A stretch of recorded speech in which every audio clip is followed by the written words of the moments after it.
Thank you. Good morning, Kahal Kadosh. Shavua Tov Mevorach. Beruchim Abayim to everyone. Today, Sunday, the 5th day of Heshvan, corresponding to the 30th of October. Today's special breakfast and class, graciously sponsored by Mr. Jonathan Dagmi, to honor his dear friend, Mr. Beno Salem, on his birthday. May HaKadosh Baruch Hu bless Mr. Salem with Arichut Yamim Beshanim Tovot, Mitoch Yishuv Adad Besimcha U'Tuv Levav. Amen. Hazak Baruch Tehiyeh for your generosity and kindness.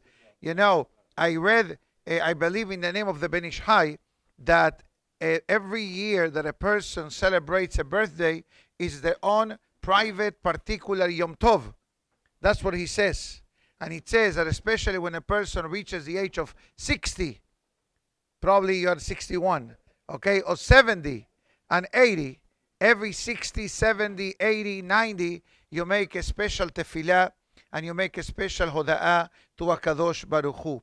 And tefillah, expressing your gratitude to Borei Olam and committing yourself to continue connected to the Torah, to the mitzvot, to the Hachamim, and obviously to HaKadosh Baruch Hu.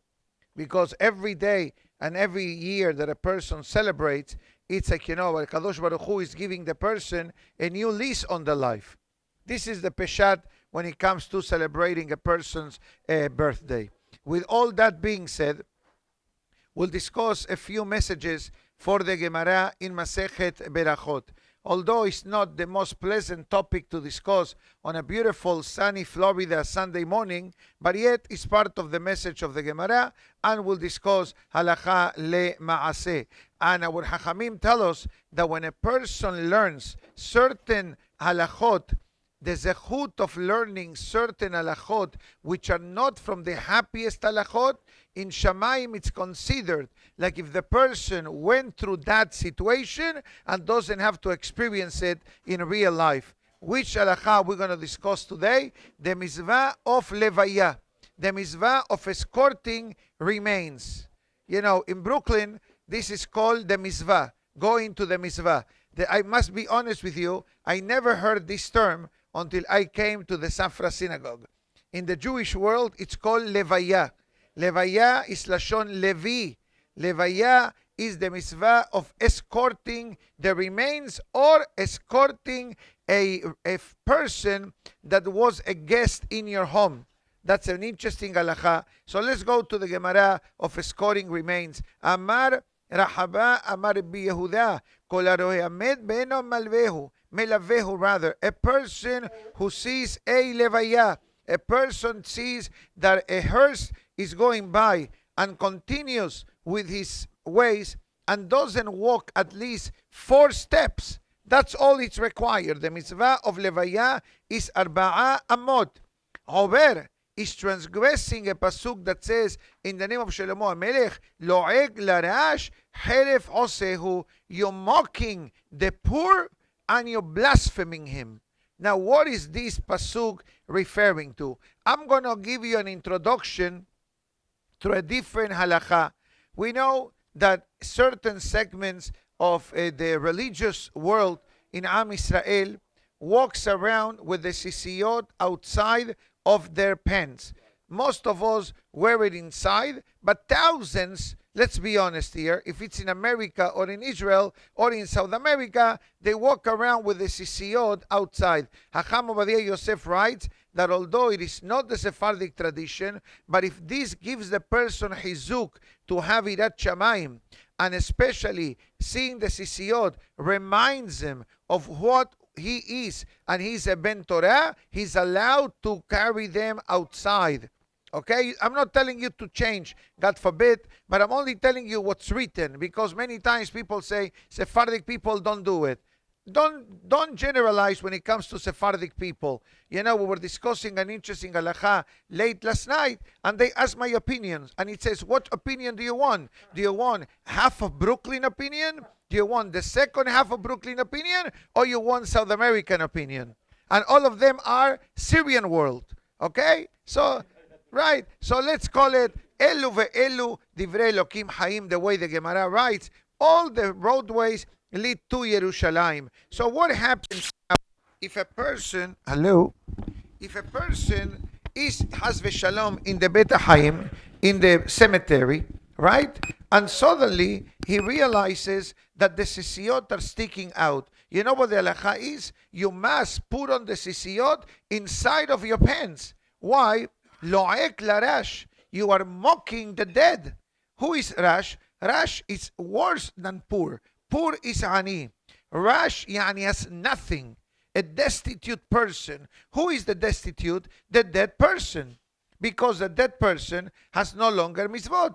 So when we walk around with the sisiot outside, we're telling the dead person, look, I'm alive and I'm able to fulfill the mitzvah. So therefore, the pasuk says, imagine yourself, you're eating a sambusak like today, okay? Or you're eating shakshuka, and suddenly outside of the window, you see a levaya. If you don't go, you know what we're telling the dead body? You know, my shakshuka or my sambusak is more important than your life. So therefore, the Gemara writes, you are transgressing. We understand the detrimental concept of not walking out and walking 4 steps. And we're not telling you go to the Beit Haim. That may take 2 hours sometimes to go and come back.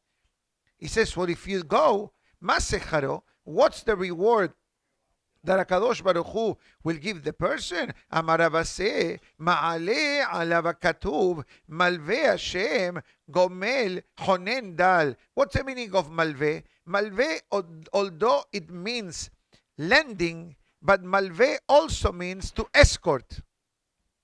Okay, that's why the term of escorting a dead body is called levaya. It's called levaya. Levaya is from the language of escorting, but also malveh means to lend.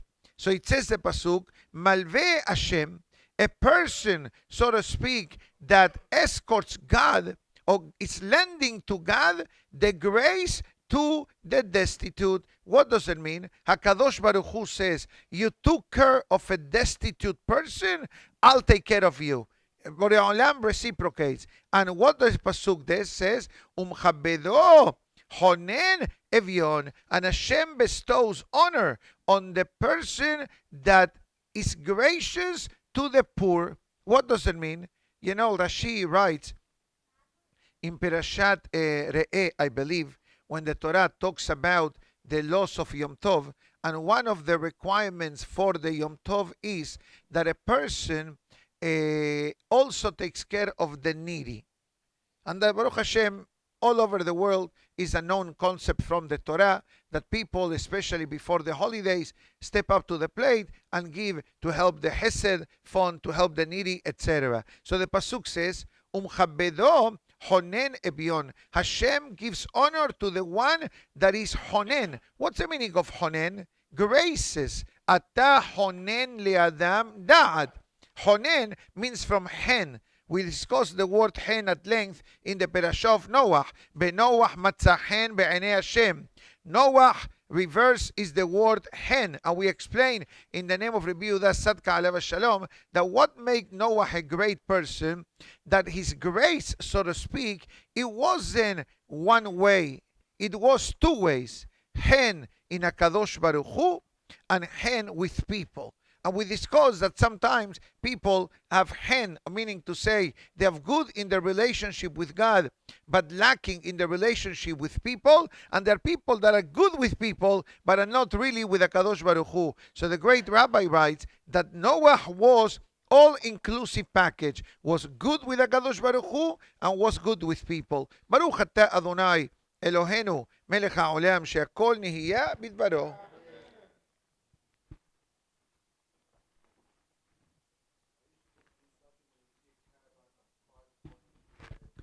Beit Haim, if you are able, excellent question. He says, let's say that you are driving and you see a caravan of cars escorting the remains to the Beit Haim. What are you supposed to do? It all depends. You cannot really stop if you are driving in the middle of the street and there are coming cars behind you. So just say a chapter of Tehillim. מזמור לדוד, גם כי ילך וגס על מוות, לא יראה כי אתה עמדי, etc.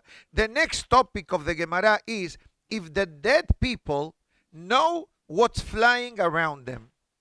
We understand that life has 2 parts. life of the physical and then the afterlife. Afterlife, in a nice way, means is after the person departs from the world. That's what we say, niftar. What's the meaning of niftar? Niftar means depart. The neshama went up. So the Gemara discusses what happens with when the person leaves the world if they know what's going around. So the Gemara tells a few stories quickly, and it says, Rabbi Hiya, Rabbi Yonatan, they used to travel. They were walking through the cemetery. Habakashadiyat echeltad Rabbi Yonatan, and the sisiyot of Rabbi Yonatan apparently were very long, and they were dragging on top of the graves. Amar le Rabbi Hiya. Rabbi Hiya says, Dalie, you must lift them up. You can't, drag the sisiyot on top of the kever. Why? כדי שלא יאמרו, so the dead people will not say, למחר באים אצלנו, any day this Hacham is going to be our neighbor in the cemetery. ועכשיו מחרפים אותנו, and now they are mocking us. Says Rabbi Yohanan to Rabbi Yonatan to Rabbi Hiya, ומי ידעה כולי חי? Since when the dead people know what's flying around them on the physical world? You'll be surprised. They know more than you think. The Gemara tells a story elsewhere of certain people who used to communicate. We save it for some other time. Amar le be'aketiv ki ametim yod'im sheyamutu be'ametim enan yod'im me'uma. Kohelet Shlomo HaMelech says, the people that are alive know that one day they have to meet the Creator. But after the person met the Creator, what else is afterwards? Amar le, Rabbi Hiya says, Im karita lo shanita, bim shanita lo shilashta. It's an expression of telling the Hacham, you understood the pasuk in a literal way. If you learned it twice, you did not review it. And if you learned it twice, you did not learn it the third time. And if you did not learn it the third time, and even if you learned the third time, whoever was teaching you shortchanged you, did not give you the true meaning of the pasuk.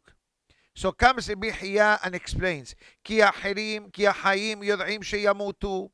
The living know that they will leave the world. Elu saddikim. This refers to the saddikim that they are considered alive after they left the world. Tzadikim b'mitatam nikraim haim. The dead are alive, especially if they are tzadikim, after they left the world. Why they are alive? Because the Torah remains alive. The lessons remains alive. Their teachings, the books remains alive. Shnei Emar, and the Gemara brings now a famous pasuk from Shmuel Bet. Ubnayahu ben Yoyada. Benayahu ben Yoyada was we have Yehoyada here. Hazako Baruch. That's his name. His real name is Yehoyada. Okay? Just for the record. It's a lot of names for the Koracha, but it's still, So Yehoyada, Benayahu ben Yehoyada, was a general in the army of Shlomo HaMelech, alav shalom. And it says about him that when the queen of Sheba came to meet Shlomo, and she saw Benayahu ben Yehoyada, she told her driver to stop. She went down of the carriage. She prostrated to the ground. And Benayahu ben Yehoyada asked her, why are you doing so? He says, what do you mean? You are King Solomon. I see an angelic presence with you. So he says to her, I'm sorry. I'm only a general in the army of Shlomo. So our rabbis tell us that this was the greatness of Benayahu ben Yehoyada, that a Goya was able to see the essence of Hashem in him. So the pasuk writes, Ubnayahu ben Yehoyada ben Ishai Rappe Alim Mikavsi El. This pasuk is talking about Benayahu ben Yehoyada. I'm going to pause and I'm going to throw in a little anecdote or story that really happened many years back, over 120 years ago, or maybe 113 years ago. This story happened with the Ben Ishai. The Ben Ishai lived in Baghdad, as we know, in Iraq. Many, many great Talmidei Chachamim came from Baghdad. Among them, Chacham Rabbi Yosef, that we just commemorated his yortzeit. The Ben Ishai, Kaf HaChaim, Chacham Mordechai Eliyahu, all of these great Chachamim, and probably there are more, had Iraqi background. That Iraqi background goes all the way to the time of the Talmud. Remember the famous yeshiva, Nardi'a, Pumbedita, Galut Babel. So from the destruction of Bet HaMikdash number 1, Judaism in Baghdad has been flourishing tremendously.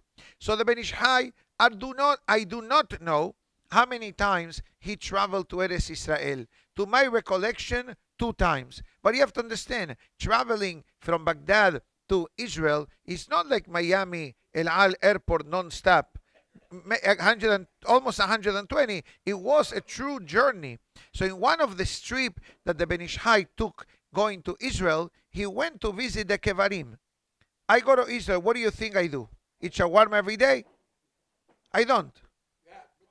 No, falafel, depends. Falafel shel Moshe, maybe. Okay, maybe one for sure, to be motzi yedei chova. But half of the time is to go to Kivrei Tzaddikim. I don't do much shopping unless it's a Judaica bookstore.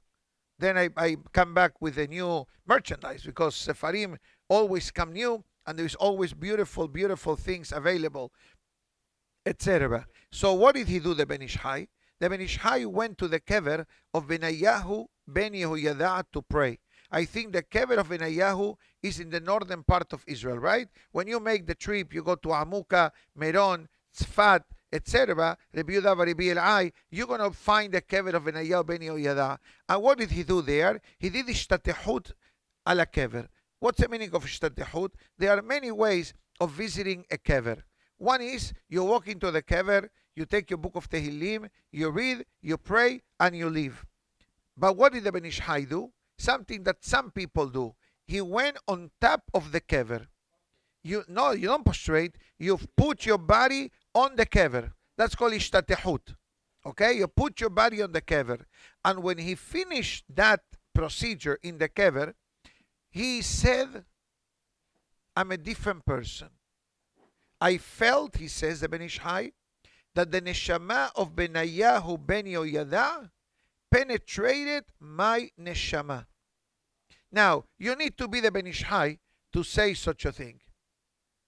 I go to Kevarim and sometimes I ask why there is no air conditioning. Heke, you understand? That's our mindset, okay? But in a more serious note, so when that trip finished, the Ben Ish Hai called his books Benayahu, Ben Yehoyada, Ben Ish Hai, Ben Ish Hail, Mikavsiel. These names of the books of the Ben Ish Hai are based on the pasuk that the Gemara of today is teaching us. Benayahu, Ben Yehoyada, Rabbi Alim, also the Teshuot of the Ben Ish Hai, Ben Ish Hai, Ben Ish Hail. Go to the Kolel, you'll see these books are based on this trip that the Ben Ish Hai took to the kever of Benayahu ben Yehoyada, which was a great tzaddik in the time of Shlomo HaMelech. And as the Gemara asks, what is so many words? Benayahu ben Yehoyada. Okay, Hazaku Baruch. Benayahu ben Yehoyada. Interesting that in these names, Benayahu and Yehoyada, they both have 3 letters of Hashem's name. Yod Ke Vav. Benayahu. Yehoyada. Okay, beautiful. Yehoyada. It says, what's the meaning of Ben Ish Hai? Obviously, everybody's a Ben Ish Hai. What does it mean everybody's a Ben Ish Hai? A person can be born from a living parent.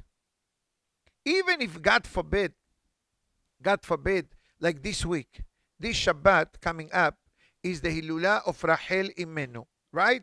The 11th day of Heshvan, the Hilulah of Rachel. So, what happened when Rachel passed away? Immediately before she passed away, she gave birth to Binyamin. If you look in the Perashah, in Sefer Bereshit, when the Pasuk writes that Yaakov went back to Israel after living in the house of Lavan, Rachel passes away by giving birth to Binyamin. So Binyamin is born on the day that his mother passed away. And she's buried obviously in Kever Rachel in Bethlehem, in Masevet Keburat Rachel Ad Hayom Hazeh. This is the burial site of Rachel Imenu, our foremother.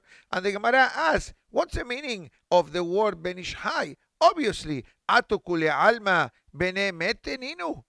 Obviously, a person needs to be born from a living parent. Why? Because if God forbid a parent, a mother specifically, dies, what happens if she dies? Haz v'shalom. The baby dies with her.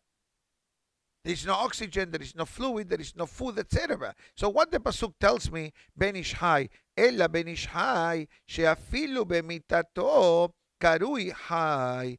Benayahu Ben Yehoyada was called a living person after his death. Why was he called a living person? Because he was a righteous person. Unbelievable. Comes the Gemara and it says, let's dissect the pasuk. Rav Pe'alim, a person of great accomplishments. Rav Pe'alim, Mikavsiel, the gatherer of the Almighty. Mikavsiel means kibbutz el. Kibbutz means kibbutz galuyot, right? Mikavsiel. What does it mean? That he, sheriba bekibetz po'alim la Torah. He increased in Torah learning. He added more shiurim, etc. Bewika et shene Ariel Moab, and he overcome the two lions of Moab. What does it mean? That he was through the first and second Bet HaMikdash. You need to know, between the first and second Bet HaMikdash, there was not too many years in between. Probably 70 and change. So it was building of the first Bet HaMikdash, destruction of the first Bet HaMikdash, exile into Babel, miracle of Purim. We came back for Bet HaMikdash number 2. Then was in the middle miracle of Hanukkah, and then destruction of Bet HaMikdash number 2 for the past. Hello? For the past. Hello? Hello? The volume is by me. Hello? Hello? Hello? Let's continue. Comes the Gemara and it says, שלא הניח צדיק כמותו, לא במקדש ראשון ולא במקדש שני. If somebody, the Gemara says, can you name me one person that was a holy man between first HaMikdash number 1, Bet HaMikdash number 2? The Gemara says one name only, Benayahu ben Yehoyada. And again, we don't even have a clue how great was Benayahu ben Yehoyada. We just imagine ourselves that truly he was a holy man. I'm going to pay him a visit. Yeah, maybe the same thing happened to the Ben Ish Hai to me. I'll tell you when I come back. Be'ezat Hashem. So it says that he was a great person. Behu yarad beika et ha'ari betoch habor beyom hashaleg. He went down and attacked the lion into the well in the day of snow. Now, what pasuk is this? He went down the snow into where did he go? The Gemara says, the tavar gezize de barda, he broke down the ice unehad betaval. He was makpid of going to the mikveh as a man. Ladies, obviously, go to the mikveh after giving birth, after the cycle ends, 7 clean days. Men, depends who you ask. Who goes, who doesn't go. You don't have to tell me if you go or no. If you go, keep it to yourself. It's better not to say.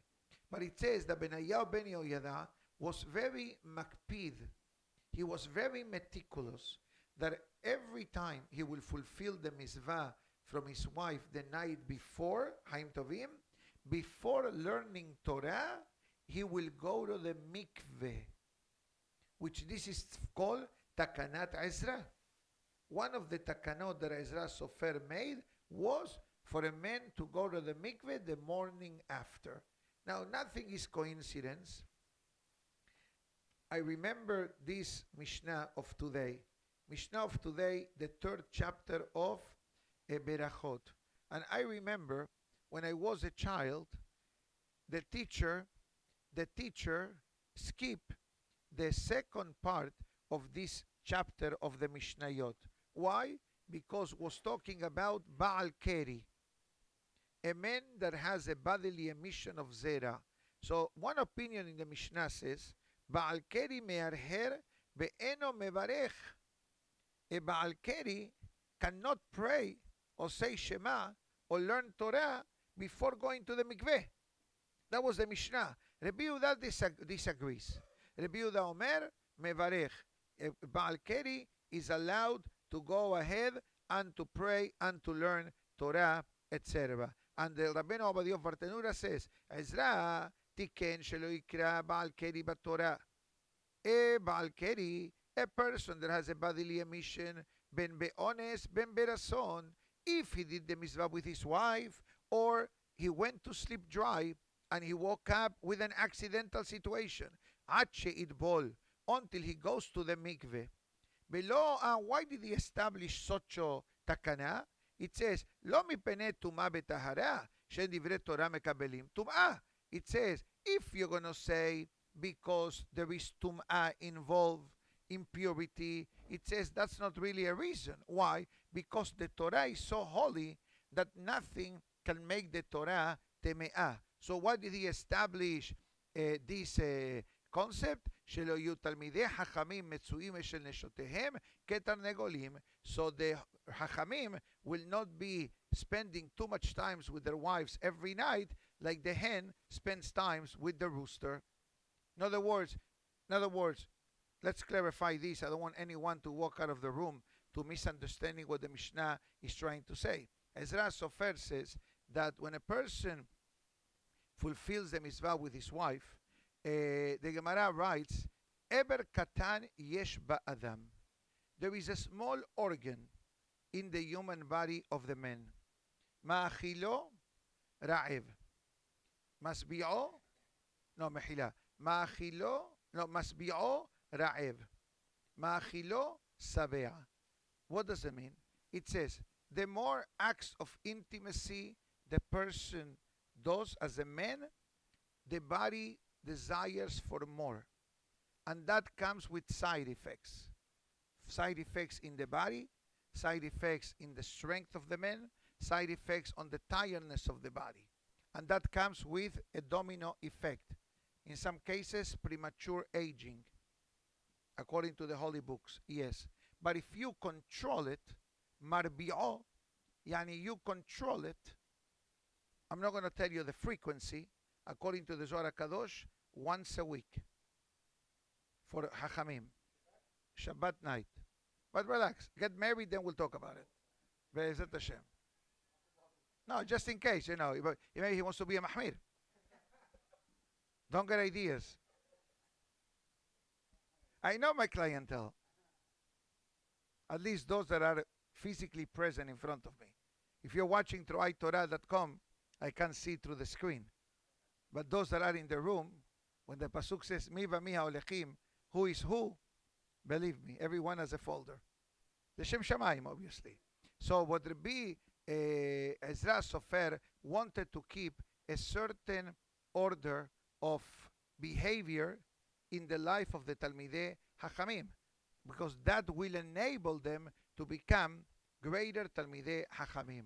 Obviously today, this halakha, or this Zohar statement, that once a week, it needs to be channeled only for great tzaddikim.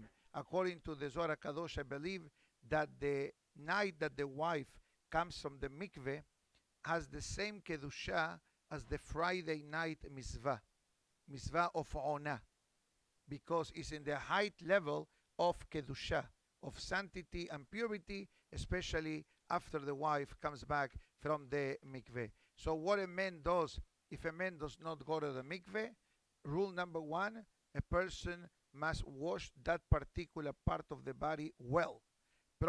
Preferably will be for a person to take a shower 3 to 4 minutes, and that will be appropriate. The Ben Ish Chai brings a formula that a person washes their hands 40 times. We learned this in the past. You do netilat arba'im.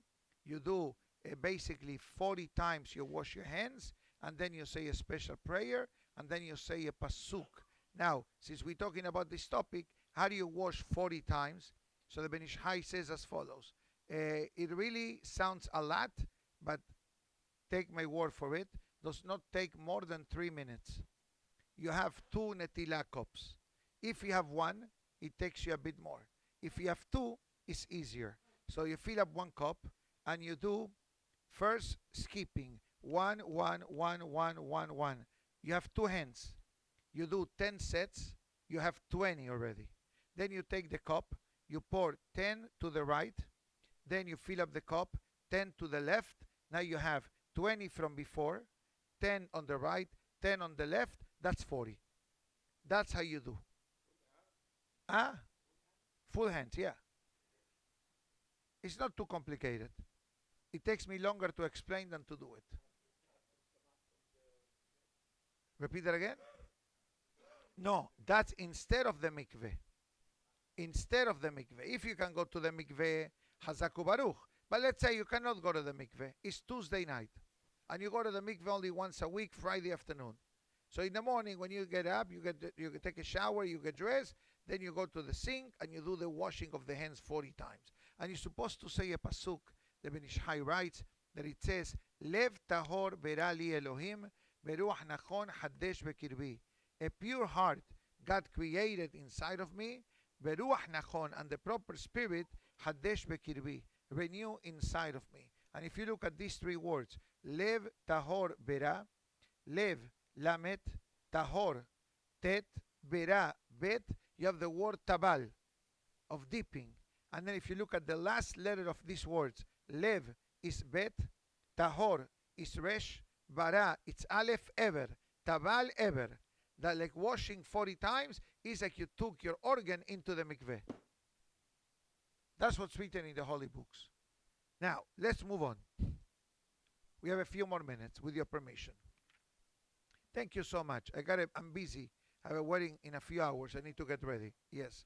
Okay, let's discuss another topic which is not very pleasant, okay, but is important for us to know, because the consequences of these matters that we'll discuss now can affect and will affect the life of the person in an adverse manner.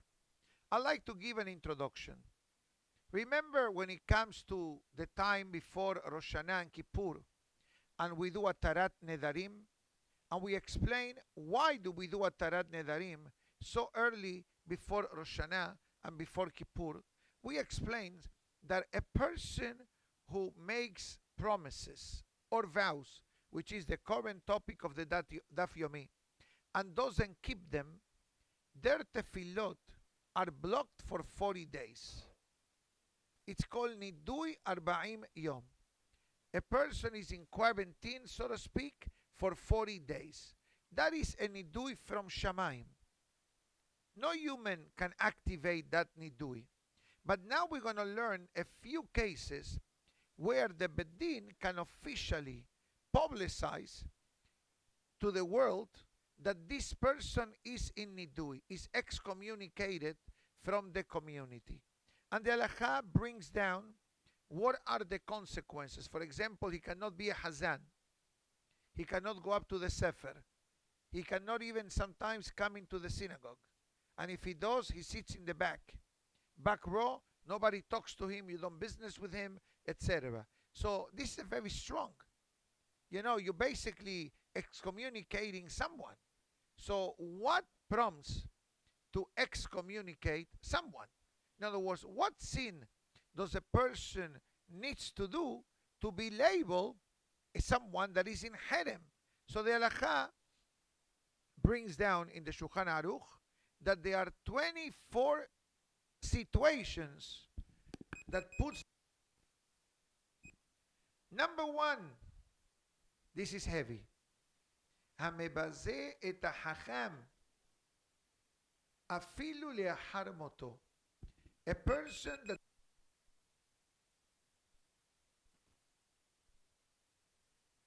doesn't mean even after the rabbi is dead. Let's say we're talking about a certain hacham and some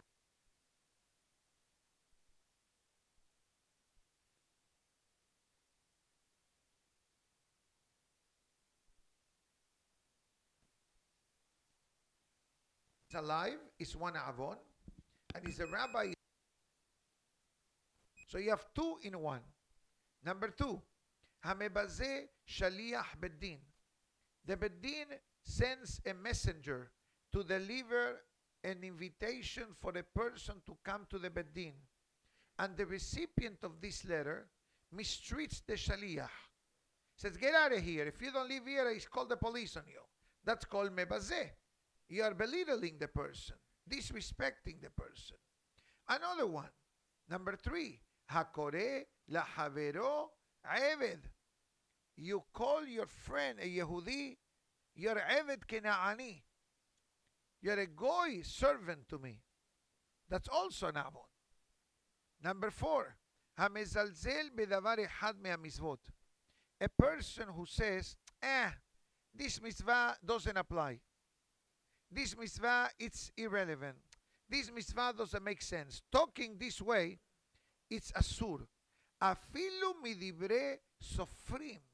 And even if you are saying about a mitzvah established by the Hachamim, for example, netilat yadayim before eating bread, or doing mayma haronim, for example, or doing an eruv before Yom Tov and Shabbat. You follow me? These are mitzvot established by the Hachamim.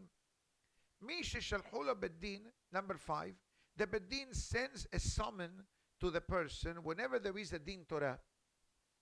The beit din sends an official letter asking the plaintiff and the defendant to come with all the documentation to the beit din, and they set up an appointment to do a formal. Bekav'u lo zeman. The beit din puts in the letter, this is the day of the appointment, belo ba, and the person refuses to go. How many times the beit din sends a letter? According to the Shulchan Aruch, one time. You refuse to come. If you call and you say, I'm sorry, I would love to come, but I'm going to be out of town, have a doctor's appointment, I have a reason I cannot be there, reschedule, Chazak Baruch. But what this person do? Completely ignored. In our practical halakha, the way it goes is the beit din will send 3 invitations. If the third time the person doesn't come or the person fools around with the beit din, then the beit din will publicize one letter to the entire community. This is called michtav seruv, a letter to failing to appear in the beit din. Let's say, number 6, this person came to the beit din, but the beit din gave a ruling, he refuses to comply. The beit din says, Mr. Moshe, you must pay Mr. Abraham $180. You owe that money. No if or buts. The person, I don't care, I'm not going to pay me, you're not going to tell me what to do. Menadin oto. Also nidui. Until he pays, obviously. Misheyesh birshuto davar hamazik. A person that owns something that is dangerous. For example, sulam ra'u'a. You have a ladder that is shaky, that is faulty. Or you have a wild dog that can attack people. You have a bulldog, which in some parts is illegal. Okay? Right? Pit bulls, thank you. Menadin oto, thank you for the correction. Menadin oto ache yasir an nezek. You must remove the dangerous situation. Another one, a person who leases or sells a piece of land to a goy in Israel. Yes, and your next door neighbor happens to be a Jew. What happens if a Jew lives next to you and you want to sell your house, your apartment, your land? Halakha is bar mesra. You must ask your next door neighbor before you put it in the market. Moshe, I like to sell my apartment, I like to sell my house, I like to sell my land. Are you interested in buying it? If he says yes, Chazaku Baruch. If he says no, you fulfill your obligation of asking him. Doesn't matter. You can negotiate the price, obviously. You can't. Never. Menadin oto ad sheyekabel alav Onesh yabo me'agoy le'Israel. It says because if a goy moves next to a Yehudi, there is a problem for the Yehudi. Maybe he wants to do a Halloween party, Haz v'shalom, or he invites all kinds of colorful characters next door to you. I believe that this is referring in Eretz Israel. Outside of Eretz Israel, I don't think it's not applicable, but the Bar Metzar question is applicable according to many opinions. Number 9, Hama'id al-Me'id al-Israel me'arkaot shel goim, a Jew that testifies against another Jew in a judicial court system. The proper procedure is that a Yehudi tries to solve their disputes with another Yehudi in-house. In-house. Now, sometimes the Bedin may come to a gridlock and they may give permission to the litigants, you know what, this is too complicated of a case, or this individual will not obey to the Bedin, will give you permission to go to the court. Because now you're dealing with a court, attorney, CPA, more formalities, etc. In that case, the halacha will allow you, but only with rabbinical permission. So what happens now? That this Jew who testify against another Jew and the judicial court system made him guilty, the Jew that testify must pay the victim the money because he skipped and circumvented the proper protocol of the Bedin. One more. A Kohen who does shechita, to sell meat. We know that certain matanot kehuna, there are certain parts of the animals that goes to Kohanim. Zeroa, lehaim, and the keba. The shank, the cheeks, and the brisket, so to speak. The stomach of the animal in Eretz Israel, in the time of the Bet HaMikdash, goes to a different Kohen. But what happens now? You are a Kohen, you do the shechita, and you don't give it out. You give it to yourself. That's also a problem. He needs to give it to another Kohen. We're going to do 2 more, and then we'll finish the class. And tomorrow, Belineder, we'll do 12 more to finish. Number 11, המחלל יום טוב שני של גלויות. אף על פי, it says the halacha as follows. We know that for those of us who live outside of Israel, we have 2 days of Pesach, 2 days of Shavuot, 2 days of Sukkot, 2 days Shemini Aseret and Simchat Torah. Also Rosh Hashanah, but in Israel they also have 2 days. So Rosh Hashanah is out of the question. What happens now if a wise guy says, why do I need to do a second day of the holiday if I already have the calendar and I know exactly when Yom Tov is? The halacha is, this is a takanat hachamim that cannot be removed. So therefore, if a person openly desecrates the Yom Tov Sheni by minimizing the power of the hachamim, also goes on nidui. And number 12, a person who works on Erev Pesach after midday. Why is a problem? Because after midday, it's like a Yom Tov, because in the time of the Bet HaMikdash, they will offer the Korban Pesach. They will be already dressed for the holiday. They will say the Hallel. They will go to the Bet HaMikdash. And therefore, because it's the time of the Korban Pesach, there is a chapter in Gemara Pesachim, chapter 4, called Makom Shenahagu. And it says, some communities do work, some communities does not work. From the halacha of the Shulchan Aruch, it seems to imply that once Hasod comes in Erev Pesach, you should be more concentrated in preparing for Pesach and not engaging in work. Obviously, there are some leniency in this particular halacha, but at least we created an awareness that many times the person may say things and may do things not understanding that they are actually playing with their own life, Haz v'shalom. So Belineder will continue the remaining 12, God willing, tomorrow. And I wish everybody to have a beautiful, beautiful day. שבוע טוב ומבורך. ברוך אדוני לעולם. אמן ואמן. רבי חנניה בן הקשיא אומר, רצה הקדוש ברוך הוא לזכות את ישראל לפיכך. ירבה להם תורה מצוות שנאמר. אדוני חפש למען צדקו, יגדיל תורה.